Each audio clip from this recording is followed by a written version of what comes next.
उत्तराखंड के रुद्रप्रयाग जिले के एक छोटे से गांव चंद्रकोट में जन्मी सौम्या रावत बचपन से ही तेज तर्रार और अपने विचारों में स्पष्ट थी। गांव की गलियों में जब बाकी बच्चे खेला करते थे, वो किसी पेड़ की छांव में बैठकर एक पुरानी किताब पढ़ा करती। उसके लिए किताबें दोस्त थी और कलम हथियार। उसके पिता गोविंद रावत दिन भर खेतों में काम करते और रात को मुंह ढंककर खांसते। मां लीला रावत आंगनवाड़ी केंद्र में बच्चों को पोषण देना सिखाती और हर दिन घर लौटने पर बेटी को कहती, सौम्या, तुझे वहां पहुंचना है जहां तेरे जैसे लोगों को आज कोई नहीं देखता, तुझे वहां से बदलाव लाना है। 5वीं कक्षा में एक दिन स्कूल के मास्टर ने पूछा, क्या बनना चाहती हो? सौम्या बोली, कलेक्टर। बच्चे हंसने लगे। मास्टर साहब मुस्कराए। लेकिन मां ने उस दिन खाना खिलाते हुए कहा, तेरे इस एक शब्द ने मेरा जीवन सार्थक कर दिया। गांव के वातावरण में लड़कियों की शिक्षा को लेकर लोगों की सोच बेहद पिछड़ी हुई थी। सौम्या जब 9वीं कक्षा में पहुंची, तब एक दिन गांव के चौपाल में बैठे कुछ बुजुर्गों ने उसके पिता से कहा, गोविंद, लड़की पढ़ाई में ध्यान लगा रही है, ठीक है, लेकिन ज्यादा मत उड़ाओ, लड़कियां घर संभालने के लिए होती हैं। पिता ने धीमे से कहा, मेरी बेटी घर भी संभालेगी और देश भी। सौम्या की मां लीला रावत हर रोज सब्जी बेचने जाती और दिन में आंगनवाड़ी केंद्र में काम करती। वहां की दीवारों पर पोषण चार्ट से ज्यादा उन्हें अपनी बेटी की आंखों में भविष्य का सपना नजर आता। सौम्या सुबह 4 बजे उठकर खेतों में पिता की मदद करती, फिर स्कूल जाती और दोपहर में छोटे बच्चों को ट्यूशन पढ़ाती। उसे किताबों से लगाव ऐसा था जैसे किसी बच्चे को मां की गोद से। रात में जब बिजली नहीं आती थी, तो वो मिट्टी के दिए जलाकर पढ़ाई करती। 10वीं की परीक्षा के एक दिन पहले उसके छोटे भाई को तेज बुखार हो गया। घर में पैसे नहीं थे। सौम्या ने अपनी कॉपी बुकें बेच दी और दवा खरीदी। फिर भी उसने परीक्षा दी और जिले में टॉप किया। अखबार में उसकी तस्वीर आई। ये गांव के लिए पहली बार था कि किसी लड़की की फोटो अखबार में छपी थी, वो भी टॉपर के रूप में। गांव के स्कूल में मास्टर जी ने तख्ती पर लिखा, जो सपने देखे जाते हैं वो पूरे भी होते हैं। सौम्या रावत। बोर्ड के बाद सौम्या ने बीए करने का निर्णय लिया। पिता ने कुछ खेत गिरवी रखकर देहरादून भेजा। पहली बार शहर देखना, अकेले रहना और भाषा का अंतर, इन सब से सौम्या घबरा गई थी। छोटे से किराए के कमरे में 2 और लड़कियां थी, एक गढ़वाल से और एक बरेली से। कमरे में ना टेबल थी, ना कुर्सी, ना अलमारी, एक गद्दा था और दीवार पर एक टूटा आईना। सौम्या दिन में कॉलेज जाती, शाम को बच्चों को ट्यूशन पढ़ाती और रात में हिंदी अंग्रेजी शब्दकोश लेकर अंग्रेजी समझती।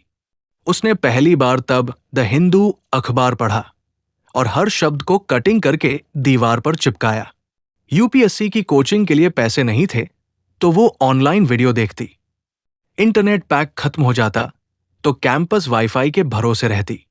उसने गांधी, आम्बेडकर, सुभाष और कल्पना चावला की आत्मकथाएं पढ़ी और अपने कमरे में एक कागज चिपकाया, मैं असफल हो सकती हूं, लेकिन कोशिश करना बंद नहीं करूंगी।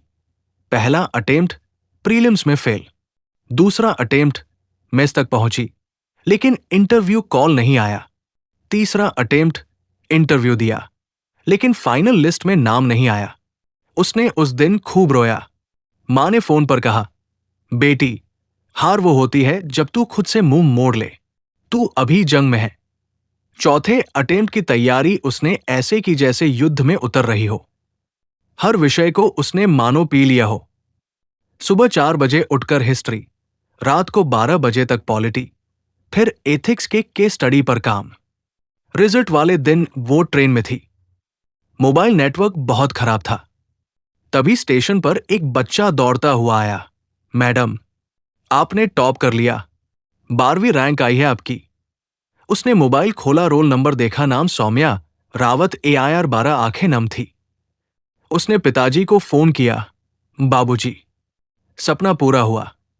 कुछ हफ्तों बाद लाल बहादुर शास्त्री राष्ट्रीय प्रशासनिक अकादमी मसूरी से ट्रेनिंग लेटर आया।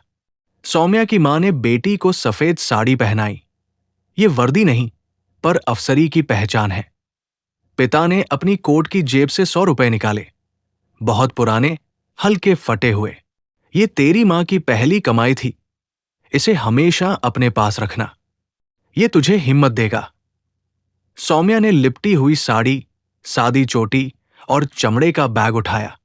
प्रयागराज से मसूरी जाने वाली बस का टिकट लिया और बस स्टैंड पहुंची। बस पुरानी थी, लेकिन सौम्या के मन में एक नया विश्वास था। उसने सीट नंबर 21 का टिकट दिखाया और बस में चढ़ने लगी। तभी सामने से एक ऊंचे शरीर वाला, मुंह में गुटखा चबाता बस कंडक्टर हरिओम तिवारी आया। हरिओम ने सौम्या को ऊपर से नीचे तक देखा। उसकी साड़ी, उसकी चप्पलें, उसकी आंखों की चमक। फिर कहा, कहाँ जा रही है? सौम्या ने धीमे स्वर में कहा, मसूरी आईएएस ट्रेनिंग के लिए। हरिओम ने जोर से हंसी उड़ाई। क्या कहा? तू आईएएस अफसर? चल उतर, ये वीआईपी सीट है, तेरे जैसे के लिए नहीं। सौम्या ने पर्स से टिकट निकाली और आगे बढ़ाई। हरिओम ने टिकट को ऐसे देखा जैसे झूठ हो, फिर उसे फाड़ दिया। आजकल सब कुछ दिखावा है। ये देखो, साड़ी में हीरोइन बनके ट्रेनिंग जा रही है। पूरी बस में खामोशी थी। सौम्या ने भीड़ की तरफ देखा, कोई कुछ नहीं बोला। एक बुजुर्ग व्यक्ति ने आंखें फेर ली। एक महिला ने झुककर मोबाइल देखना शुरू कर दिया। सौम्या नीचे उतर आई। बस धूल उड़ाती हुई निकल गई और सौम्या उस धूल में खड़ी रही। लेकिन आंसू आंखों से नहीं, आत्मा से बह रहे थे। सौम्या बस से नीचे उतर गई थी। उसके हाथ में फटी हुई टिकट थी और मन में 1000 सवाल। सड़क के किनारे गर्मी से झुलसती जमीन पर वो खड़ी रही। आंखों में आंसू थे, लेकिन चेहरे पर गुस्सा नहीं, सिर्फ आत्मसम्मान था। एक बूढ़ी महिला, जिसे सब दादी कहते थे, पास आई और बोली, बेटी, पानी पी ले, शरीर से ज्यादा आत्मा प्यास लगी दिखती है तेरी। सौम्या ने पानी लिया और उनकी ओर देखा। दादी, क्या वाकई इंसान की पहचान उसके कपड़ों से होती है? दादी मुस्कराईं। कभी नहीं होती, लेकिन दुनिया को यह बात याद दिलानी पड़ती है। सौम्या ने वही किया। उसने अपने मोबाइल से एक वीडियो रिकॉर्ड किया। पृष्ठभूमि में सड़क थी, उसकी साड़ी थी और शब्द थे, मैं एक आईएएस अधिकारी बनने जा रही हूं। लेकिन आज मुझे इस बस से उतार दिया गया, क्योंकि मैं आईएएस जैसी नहीं दिखती, क्योंकि मैं साड़ी पहने हूं और साधारण दिखती हूं। अगर यही कारण है अपमान का, तो आज की तारीख में हम सबकी हार है। वीडियो इंटरनेट पर अपलोड होते ही धीरे धीरे लोगों तक पहुंचने लगा। पहले सिर्फ कुछ लाइक आए, फिर शेयर बढ़ने लगे, फिर रात तक ट्विटर पर ट्रेंड हो गया। ईएसजल इंसल्टेड रिस्पेक्ट फसारी शेजियास टीवी चैनलों पर हेडलाइन चलने लगी।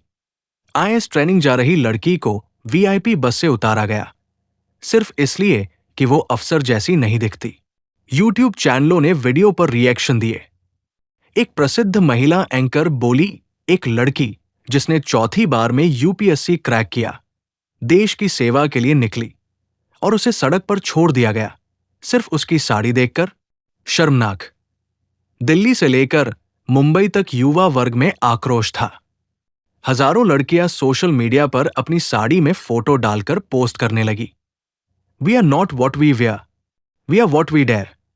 रात के 11 बजे मुख्यमंत्री आदित्य शर्मा ने ट्वीट किया, हमारी बेटियां भारत का गौरव है। जिस किसी ने सौम्या रावत के साथ ऐसा किया है, उसे बख्शा नहीं जाएगा। प्रधानमंत्री कार्यालय पीएमओ से परिवहन मंत्रालय को तत्काल रिपोर्ट देने का निर्देश मिला। प्रयागराज के संभागीय आयुक्त को 24 घंटे के भीतर जांच पूरी करने का आदेश मिला। अगली सुबह बस डिपो में हलचल थी। एक मीडिया रिपोर्टर ने हरिओम तिवारी को कैमरे पर सवाल किया, आपने एक आईएएस अधिकारी को बस से क्यों उतारा? हरिओम ने थूक निगलते हुए कहा, हमें कैसे पता चले कि वो अफसर है? ऐसा कौन दिखता है आईएएस जैसा? पुलिस मौके पर पहुंची।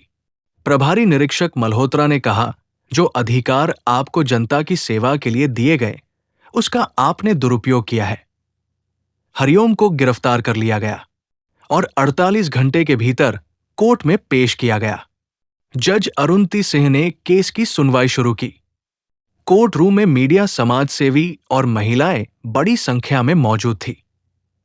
सौम्या कोर्ट में खड़ी थी, सादे सूती कुर्ते में, लेकिन आत्मबल से लिपटी हुई। जज बोली, इस मामले में जो अपमान हुआ वो सिर्फ एक लड़की का नहीं, पूरे समाज की सोच का है। हम और आप सब इस मानसिकता के दोषी हैं जो इंसान को उसके वस्त्र, रंग, जाति और सामाजिक स्थिति से मापती है। हरिओम ने कोर्ट से माफी मांगी। मुझे नहीं पता था कि वो अफसर है। जज ने जवाब दिया, क्या वो अफसर नहीं होती तो अपमान जायज हो जाता? ये सवाल इस देश के हर नागरिक को पूछना चाहिए। हरिओम को न्यायालय ने दोषी पाया और 2 साल की कारावास की सजा सुनाई। परिवहन विभाग को निर्देश दिया गया, सभी कंडक्टरों और ड्राइवरों को संवेदनशीलता प्रशिक्षण दिया जाए। महिला यात्रियों के प्रति सम्मानजनक व्यवहार अनिवार्य हो। महिला सुरक्षा मॉनिटरिंग सिस्टम बनाया जाए। इस आदेश के बाद देश के कई राज्यों में महिलाओं के सम्मान और पहचान को लेकर नए दिशा निर्देश जारी हुए। सौम्या को लाल बहादुर शास्त्री अकादमी पहुंचने के लिए विशेष सरकारी वाहन भेजा गया।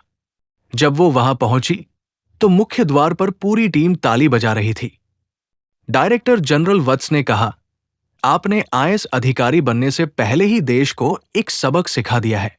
यह आपकी ट्रेनिंग का पहला पार्ट था और आपने सबसे पहले उसमें टॉप किया है। इसी के साथ ये स्टोरी समाप्त होती है। फिर मिलेंगे एक नई स्टोरी के साथ। तब तक के लिए चैनल सब्सक्राइब करके रखें।